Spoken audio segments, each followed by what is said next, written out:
D'après Dominique Demange, les questionnements théologiques relatifs au lieu, au mouvement et aux opérations des substances angéliques ont conduit au XIIIe siècle à l'instauration d'une physique de l'action. Par physique de l'action, il faut entendre une transformation des rapports entre l'action et le mouvement, tel qu'Aristote les avait présentés. Selon le Stagirite, le mouvement, kinésis, et l'action, au sens d'énergeia, sont deux formes différentes d'actualisation, la première procédant par destruction du terme initial au profit d'un terme final qui lui est contraire, la seconde réalisant au contraire le terme initial dans l'état final. Tandis que dans le mouvement, la finalité n'est accomplie qu'au terme du processus, dans l'action, la fin est réalisée par l'exercice même de l'action, comme le montre le cas de la perception sensible. En ce sens, l'action est un cas particulier du mouvement. Je ne sais pas si vous m'entendez correctement. C'est à partir du XIIIe siècle que se dessinerait une tendance inverse, conduisant à élargir la physique du mouvement. Et cette physique est élargie à l'action des substances séparées à côté de celle des substances corporelles. Ainsi, débordant le cadre aristotélicien de la physique du mouvement, cette nouvelle physique, je cite l'auteur, ne porte plus désormais sur le mouvement comme étant son objet principal, mais sur les lois d'action et d'interaction des substances, le mouvement apparaissant alors comme un effet particulier de l'action. Fin de citation. Ces lois d'action s'exprimeraient sous la forme d'influx, de rayonnement ou encore de diffusion sur le modèle des théories optiques héritées des savants arabes, notamment de Al-Hassen. En outre, la raison principale de ce changement serait théologique, dans la mesure où les débats sur les opérations angéliques auraient constitué l'impulsion d'un questionnement autour de certaines limites que rencontrait déjà la physique aristotélicienne, comme sur les questions du lieu, du temps et, comme on vient de le voir, de l'action à distance. Poussant cette réflexion aux confins du paradigme aristotélicien, ces questionnements ont dû eux-mêmes composer avec un contexte doctrinal extrêmement complexe, mêlant les influences néoplatoniciennes à celles d'Averroès, du Pseudo-Denis, d'Isaac Esraéli, d'El-Kindi, d'Augustin et même du Liber Necosis. Il m'a semblé intéressant de sonder ces affirmations en me tournant vers le début du XIIIe siècle, donc nous allons remonter en deçà de la période étudiée par Nicolas tout à l'heure, et j'ai choisi deux commentaires du Liber Necosis à la Faculté des Arts de Paris. Le premier est celui de Roger Bacon, et il s'intitule « Les Questiones supra Librum Necosis », et le second est attribué au pseudo-Henri et s'intitule, de manière remarquablement et originellement très différente, « Questiones in Librum Necosis ». Il s'agit, à vrai dire, de questions plutôt que de commentaires à proprement parler, et c'est la raison pour laquelle, dans l'exposé, je parlerai de questiones. En dépit d'immenses incertitudes concernant la datation et la contextualisation des questiones de Bacon, celles-ci peuvent être approximativement situées aux environs de 1245, même si Yael Kedar les situe plutôt vers la fin des années 40, c'est-à-dire à une période où Bacon enseigne à la Faculté des Arts de Paris. En tout cas, est censé enseigner à la Faculté des Arts. Le pseudo-Henri, quant à lui, selon l'éditeur Swanepoel, situe ces questiones situées entre 1245 et 1255, en tout cas à une époque légèrement postérieure à celle de Bacon. Alors, pourquoi ces deux commentateurs, outre le fait contingent que je travaille sur l'un des commentaires? Tout d'abord, le choix de Bacon s'explique par l'importance qu'il a jouée dans cette dite physique de l'action. Rappelant dans le Compendium Studii Theologiae que la connaissance des principes de l'action des substances est préliminaire à l'exercice même de la théologie, il en propose la théorisation sous forme de la très célèbre doctrine de la multiplication des species, qui est développée dans un ouvrage plus tardif, le De Multiplicatione Specierum. On cite beaucoup moins et beaucoup plus rarement les questiones supra Librum Necosis, qui constituent pourtant, à mon sens, un éclairage intéressant sur la notion d'action. D'où mon choix. Le choix du pseudo-Henri s'explique par l'étonnante proximité entre le commentaire de la proposition 1 du Liber Necosis, donc une partie seulement des questiones de Henri, et celui de Bacon. L'exposé du commentaire du pseudo-Henri est beaucoup plus clair et systématique que l'analyse tâtonnante et laborieuse de Bacon, mais cette dernière offre plus de détails sur la description de l'action par un flux, et donc je suivrai l'ordre d'exposition des questiones de Bacon en me référant ponctuellement et en parallèle à celle du pseudo-Henri. Il peut sembler étrange de choisir des commentaires du Liber de Causis pour étudier la notion d'action plutôt que des commentaires sur la physique. Mais à l'instar du Liber de Causis lui-même, ces deux commentaires constituent un véritable laboratoire d'idées, pour reprendre l'expression de Paul Magnard. Le Liber de Causis est un topos idéal pour l'étude de l'action des substances séparées, puisqu'il en détermine le rang dans la hiérarchie des causes, actives dans la génération et la création. Topos singulier s'il en est, puisque Bacon attribue l'œuvre à Aristote, tandis que le pseudo-Henri l'attribue à Al-Farabi. En outre, l'œuvre est fréquemment citée comme autorité dans les commentaires de physique et de métaphysique de Bacon, et enfin, elle est considérée comme un ouvrage de philosophe au lieu de théologien. La notion d'influx, surtout, en héritage direct du néoplatonisme, constitue le cadre d'une tentative d'uniformisation de l'action naturelle autour de l'action par influx de virtus. Les questionnesses du pseudo-Henri offrent ici une introduction qui malheureusement manque dans le commentaire de Bacon et qui précise que l'étude du Liber de Causis constitue une science à part entière, distincte des autres sciences, dans la mesure où celle-ci étudie les causes du point de vue de leurs opérations, ici sous la raison d'influx. Ce qui veut dire que l'étude du Liber de Causis constitue un champ épistémique privilégié pour la notion d'action. Or, l'un des points d'appui pour développer la notion d'action par influx est une distinction entre deux types d'action, l'action par la substance ou par contact, et l'action par influx de puissance, c'est-à-dire moyennant intermédiaire, une virtus. C'est sur cette distinction que je vais me pencher dans cette conférence. Alors, pour annoncer un plan, parce que l'exposé risque d'être long, je commencerai tout d'abord par une mise en contexte de cette distinction dans les deux questionnesses. Je mettrai ensuite en exergue deux critères essentiels à cette distinction, qu'on a vu tout à l'heure avec l'exposé de Nicolas, le critère de la distance et le critère de l'intermédiaire. J'essaierai au fil des analyses de mettre en lumière une tendance très nette dans les questionnesses de Bacon à régionaliser l'action par la substance au profit de l'action par influx. Et puis j'essaierai de proposer quelques pistes interprétatives. La question de l'action par influx de puissance est développée dans le cadre du commentaire de la proposition 1 du Liber de Causis, la cause première influe-t-elle plus que la cause seconde? Le cadre de la définition de l'action par influx est donc celui de l'ordre des causes. Celles-ci répondent à un ordre hiérarchique conditionné par deux critères de supériorité, l'universalité de la cause et sa nature spirituelle. Ces deux ordres de supériorité se mêlent sans s'équivaloir. La réponse à cette question passe chez les deux auteurs par une introduction assez remarquable, dont vous avez les deux titres sur la diapo, qui tente de délivrer une définition de l'action par influx et de justifier l'uniformisation de l'action naturelle autour de cette notion d'influx. Ainsi, le questionnement du Liber de Causis relatif à l'ordre des causes devient ici un questionnement sur l'influx comme mode d'action des causes naturelles. Le mouvement général que l'on peut déceler dans cette introduction est le suivant. L'ensemble des causes est reconduit progressivement aux causes actives, ou du moins possédant une agentivité apparentée à celle d'une nature efficiente. Deuxièmement, cette action est définie comme une action par influx, plutôt que comme une action par substance, par la substance, qui a tendance à être plutôt écartée. Et sans vouloir trop schématiser le propos, j'ai fait beaucoup de tableaux, j'espère ne pas surstructurer le texte ou écraser le texte par trop de volonté de cohérence, mais c'est pour clarifier le propos. Donc, sans vouloir trop schématiser le propos, on pourrait représenter la structure sous-jacente des questionnesses concernant la notion d'action de la manière suivante. Il est tout d'abord question de l'action de la cause première. Le terme action apparaît explicitement, de même que agere, pour désigner l'action de la cause première, en l'occurrence l'acte de création, d'une part, qui s'opère par la volonté pure, sans intermédiaire, et l'acte, d'autre part, de maintien dans l'être des créatures, qui s'opère, dit Bacon, par influx, mais en fait, il s'agit d'un acte de création ex nihilo d'une virtus. Action de la cause seconde, ensuite, l'intelligence, qui se duplique elle-même entre une action productrice génératrice et une action cognitive. L'action productrice a lieu sur les substances corporelles sensibles par le moyen du ciel, c'est-à-dire par l'influx d'une virtus qui est produite de novo dans le ciel. Donc il s'agit également d'un influx au sens assez particulier de production de novo.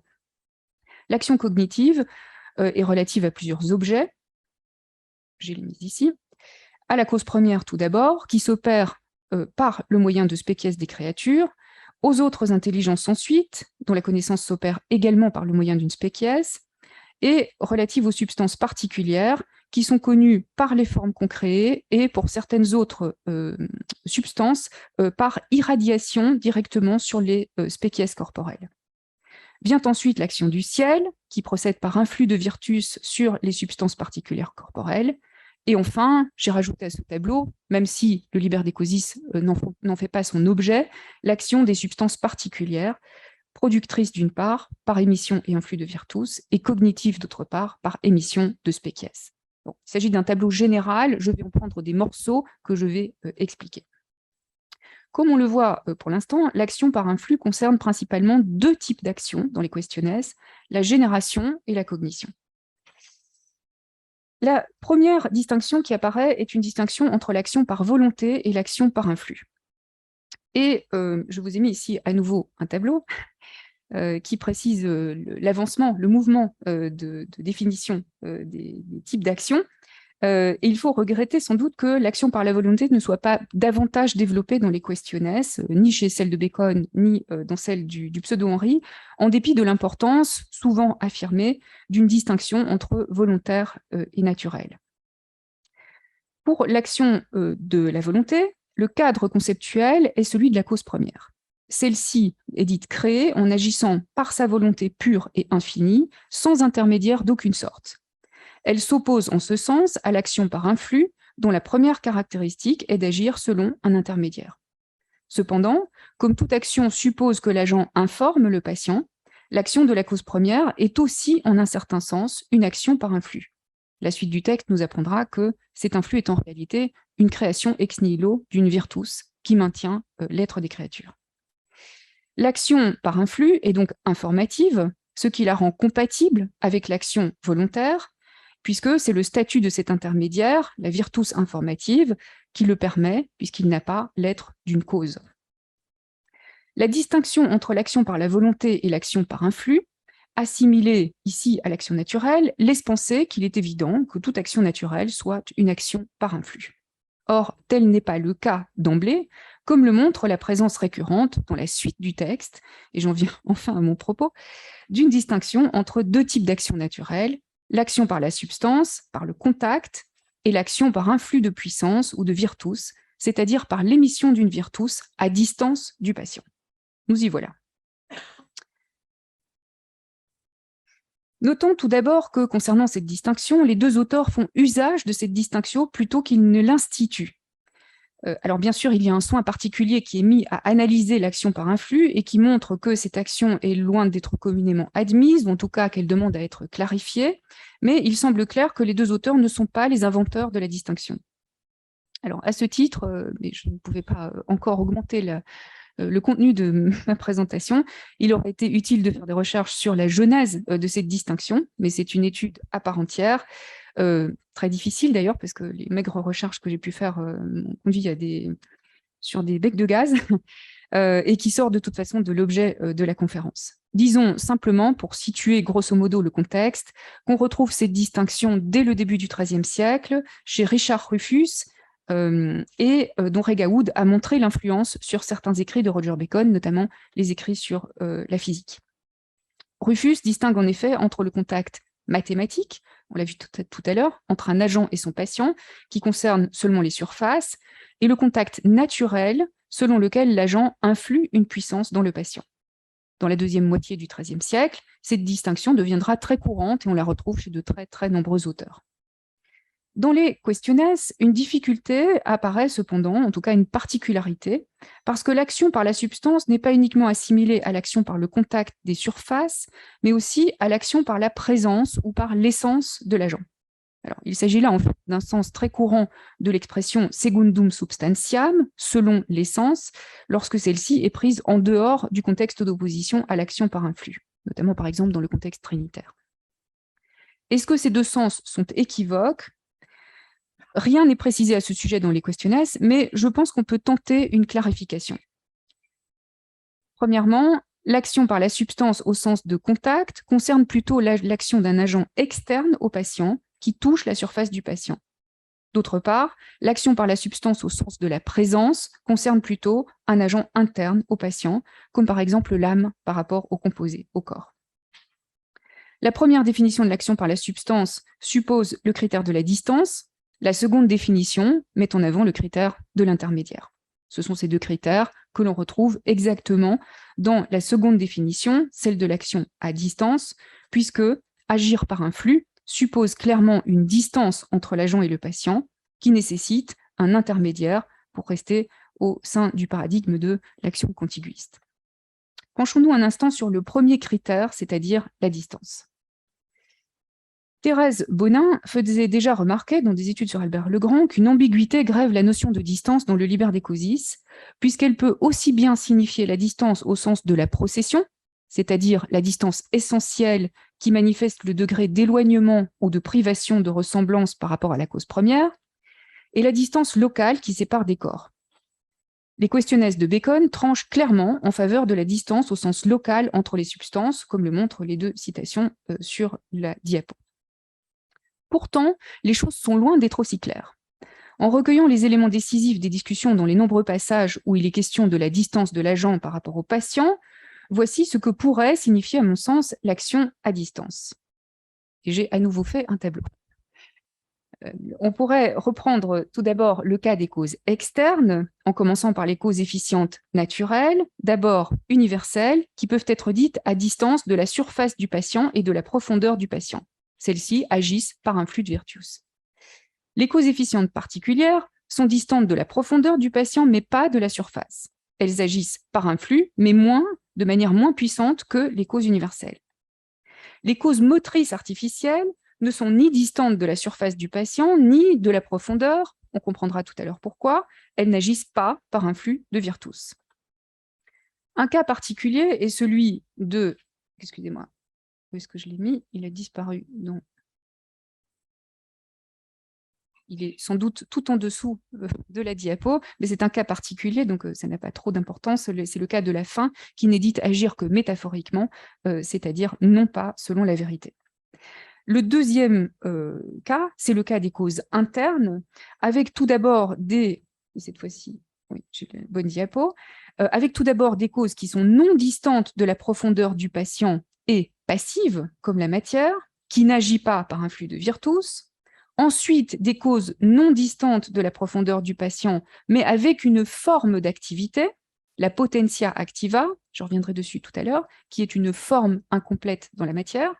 Elle n'agit pas par un flux de virtus ou seulement par procuration, c'est-à-dire dans la mesure où elle reçoit une virtus. Les causes qui sont non distantes de la profondeur du patient, mais actives au sens plein du terme, cette fois, la forme complète, immédiatement présente au composé qu'elle détermine, qui agit selon Bacon par un flux au sens large de l'influx. J'y viendrai également tout à l'heure. Et enfin, les causes non distantes de la profondeur du patient, mais distantes d'une partie du composé, comme par exemple l'âme qui est prise dans une partie plus noble du corps, le cœur, par rapport aux membres, et qui est censée être à distance de ces parties. On voit que l'action par un flux de puissance est réservée aux substances naturelles, actives et à distance de leur effet. Pour tenter de comprendre ce que signifie la distance dans ces questionnaires, je vais développer deux passages du commentaire de la proposition 1 et principalement chez Bacon. Le premier passage traite de l'action des causes universelles et particulières dans la génération des substances. La génération suppose le concours de causes universelles, comme le ciel, et particulières, comme le Père. Des deux côtés, ici, les questions de genre. Comme l'objet de la première proposition du Liber Decosis est de montrer que les causes supérieures influent plus que les causes inférieures, les causes universelles sont dites influer plus que les causes particulières. La raison avancée est particulièrement intéressante. Si les causes universelles influent plus, c'est parce qu'elles sont plus distantes du patient. En effet, elles sont à distance de la surface du patient, tandis que les causes particulières ne le sont pas. On serait donc tenté de dire que les causes universelles agissent par influx, alors que les causes particulières agissent par contact. Pourtant, tel n'est pas le cas. Si les causes particulières sont bien contiguës à la surface du patient, il n'en reste pas moins qu'elles sont distantes de la profondeur du patient. Elles agissent donc, elles aussi, en influant des virtus, même si elles influent moins que les causes universelles, puisqu'elles ne sont distantes que de la profondeur du patient. Alors, ça n'a l'air de rien, mais quelque chose de très important se joue ici, sans que les choses ne soient explicitement dites, ni résolues d'ailleurs, à mon sens. Si vous avez une solution, elle est la bienvenue. La distinction entre la surface et la profondeur est typique de la distinction entre l'action par la substance, qui agit en surface, et l'action par un flux, qui agit en profondeur. Selon une lecture classique de cette distinction, c'est parce que l'agent ne peut être conjoint à la profondeur du patient selon la substance qu'il doit lui être conjoint selon la virtus. Cela veut dire que le texte pourrait être lu de la même manière en disant que l'action par contact ou par la substance ne suffit pas pour la génération. Mais que signifie cette profondeur? À quoi cela fait-il référence? Fait-elle référence à la transformation substantielle du patient plutôt qu'à un simple contact? Ou désigne-t-elle la profondeur d'un corps, c'est-à-dire sa tridimensionnalité, plutôt que sa surface? Un autre passage relatif à l'action des causes artificielles permettra peut-être d'avancer dans le propos. L'agent artificiel agit-il par influx de puissance? La réponse est négative. Pourtant, l'instrument peut induire des transmutations dans la matière. Il peut même s'enfoncer au plus profond de la matière. Ne dira-t-on pas alors qu'il influe des virtus? Non, dit le texte. Un exemple, repris plus loin dans les questionnesses, l'illustre. Lors de l'impression d'un seau dans la cire, le seau peut s'enfoncer dans la cire jusqu'à en soulever les bords, sans pour autant transformer la nature de la cire. Il ne génère rien en elle, même si l'on peut dire d'une certaine manière qu'il influe en elle des transformations, des actions, des passions. En d'autres termes, l'action de l'agent artificiel semble cantonnée à l'action par pur contact, quelle que soit la profondeur dans laquelle il s'enfonce. Elle ne génère pas de virtus parce qu'elle ne transforme pas substantiellement son patient. Les choses ne sont pas dites aussi explicitement, mais un passage des commentaires sur la métaphysique peut venir conforter cette idée. La distinction entre l'agent artificiel et l'agent naturel apparaît en effet lorsque Bacon tente de justifier qu'il faut à la génération non seulement une matière et un agent externe, mais aussi un agent interne, appelé potentia activa dans la matière. En effet, la génération est un processus de développement d'une forme incomplète, déjà présente dans la matière sous la forme d'une potentia activa, jusqu'à l'accomplissement de sa forme complète, parfaite, et en ce sens, la génération s'apparente à un mouvement, puisqu'elle prend du temps. La potentia activa est un janus à double face. Elle a une forme d'agentivité au regard du composé qu'elle informe, même si elle le fait incomplètement. Elle est passive au regard de la virtus influée par un agent externe, universel ou particulier. En d'autres termes, son agentivité ne se manifeste que parce qu'une virtus extérieure est influée en elle. Or, les mêmes commentaires nous apprennent que la différence entre l'action artificielle et l'action par influx dans la génération relève de la présence de la potentia activa. Elle est précisément ce qui manque à l'action artificielle pour s'apparenter à la génération. Nous pourrions donc conclure, ou déduire, je ne sais pas si cette hypothèse est correcte, que la profondeur dont il est question dans l'action par influx des causes universelles et particulières est la potentia activa. Raison pour laquelle l'action par contact de surface ne suffit pas. Cependant, l'action par contact de surface est-elle pour autant exclue? En d'autres termes, l'action par influx doit-elle être comprise comme une action à distance au sens strict du terme, c'est-à-dire sans contact? Il ne me semble pas. Dans le De Multiplicatione Specierum, qui est une œuvre plus tardive de Bacon, Bacon fait référence à une thèse défendue par la multitude, dit-il, et qui a été identifiée par Yaël Kedar et Dominique Demange à la position de Pierre Olivier, selon laquelle, dans l'action naturelle, l'agent infuse une virtus dans la profondeur du patient pour en déduire l'effet. Infuser signifie ici agir uniquement par un flux, et agir uniquement par un flux, c'est agir à distance, au sens propre du terme, cette fois. Cette thèse s'appuie sur la distinction entre l'action par la substance et par la virtus. Dans l'action naturelle, l'agent ne peut être conjoint selon la substance à l'intérieur du patient, et donc doit lui être conjoint selon la virtus. C'est ce qu'affirment les questionnesses, on vient de le voir. Cependant, pour la thèse qui est présentée ici, l'influx suppose l'infusion d'une virtus à l'intérieur du patient.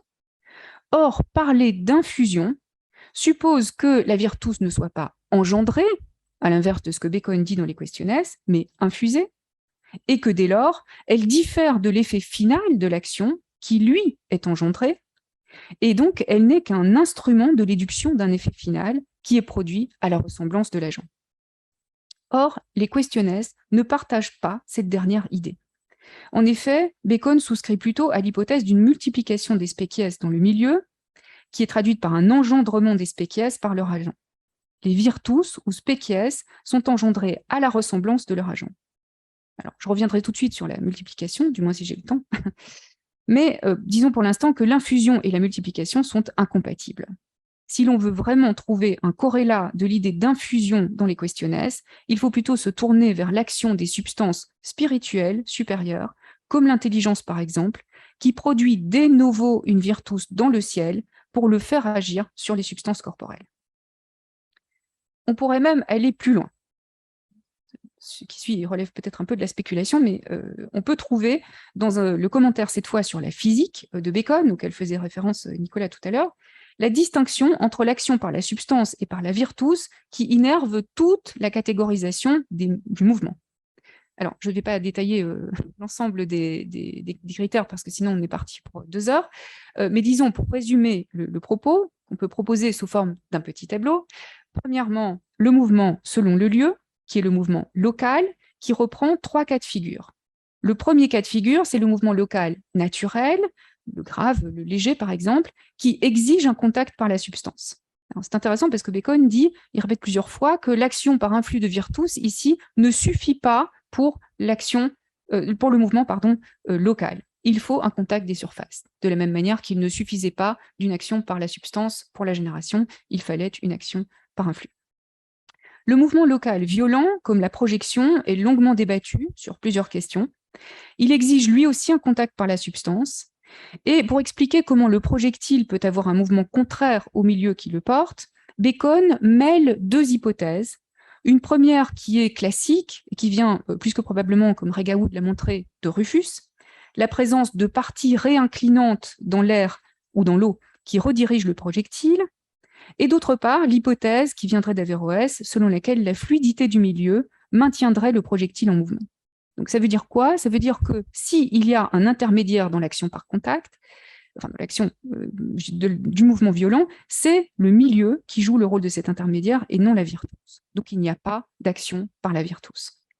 Alors, le cas de l'attraction magnétique est hautement problématique, même s'il est très intéressant, je ne vais malheureusement pas le déployer, je vous réfère aux travaux de Nicolas Weil-Parot. Disons que ce qui est intéressant, c'est que dans l'explication de ce commentaire sur la physique, Bacon propose une solution selon laquelle la virtus recouvrirait le contact par la substance. C'est-à-dire que l'attraction magnétique s'opérerait à la manière d'un contact par la substance et par la virtus, par l'influx que l'agent opère dans le patient. Je ne suis pas claire du tout dans mon explication, je recommence. Donc, l'aimant influe par sa virtus une force dans le patient qui excite la virtus du fer et qui la renforce de manière à mouvoir le fer jusqu'à l'aimant.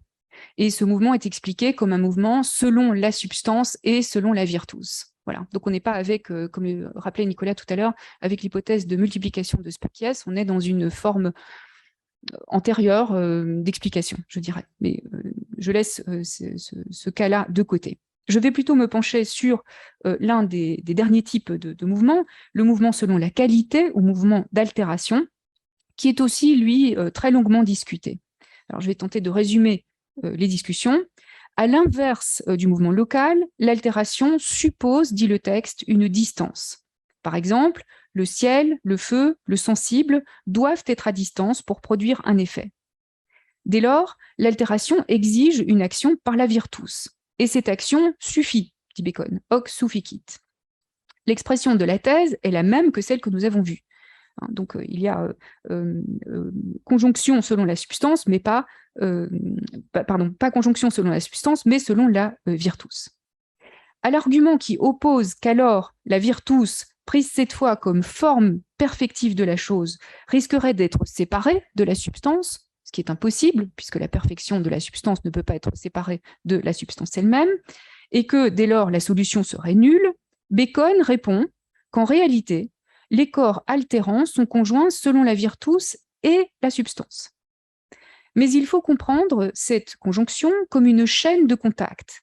Le premier altérant et l'altéré qui en est le plus proche sont immédiatement conjoints selon la substance et la virtus, et il en va de même du milieu, qui est immédiatement conjoint selon la substance et la virtus avec le dernier altéré.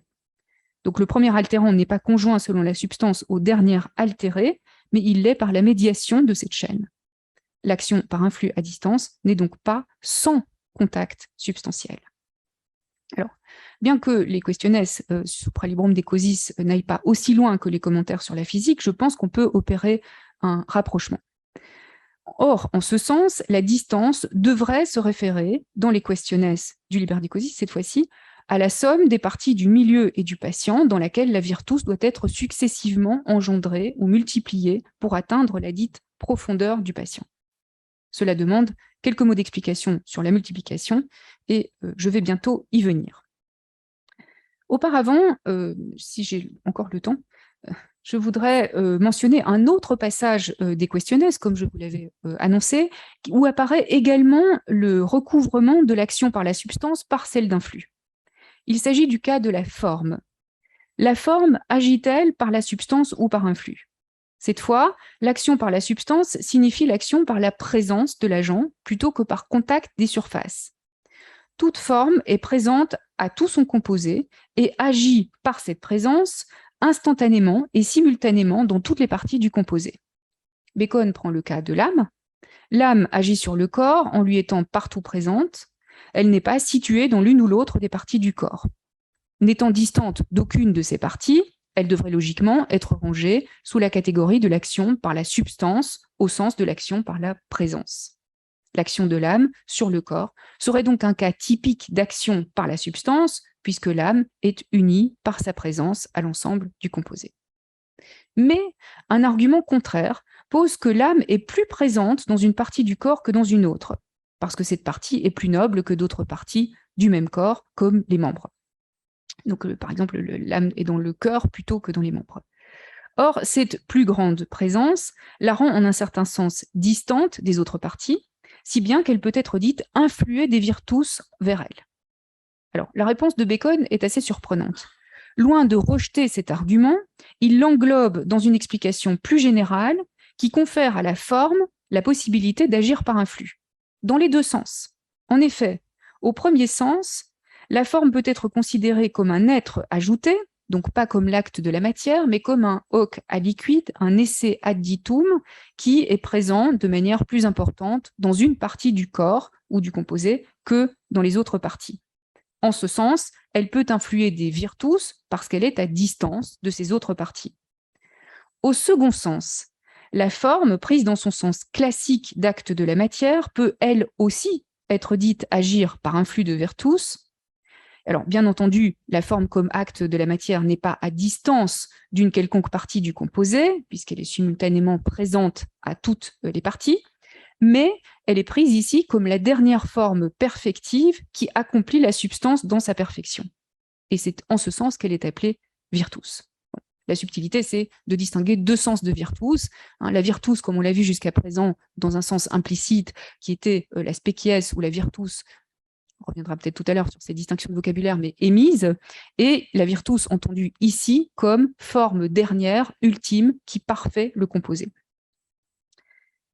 Si nous reprenons à présent les deux passages que nous avons analysés, donc sur les causes universelles et particulières et sur la forme, où j'ai tenté de montrer qu'il y avait recouvrement de l'action par la substance par l'action par un flux, on peut momentanément conclure qu'il y a un influx au sens propre, qui est l'influx de virtus au sens d'une émission à distance de la profondeur du patient. En ce sens, toute cause universelle, efficiente, donc universelle ou particulière, influe des virtus, mais de même, la forme, entendue comme être ajoutée dans le composé, peut influer des virtus à distance des autres parties du composé. Est appelé influx au sens large, l'influx de la forme au sein du composé, dans la mesure où cette forme diffuse son essence à tout le composé.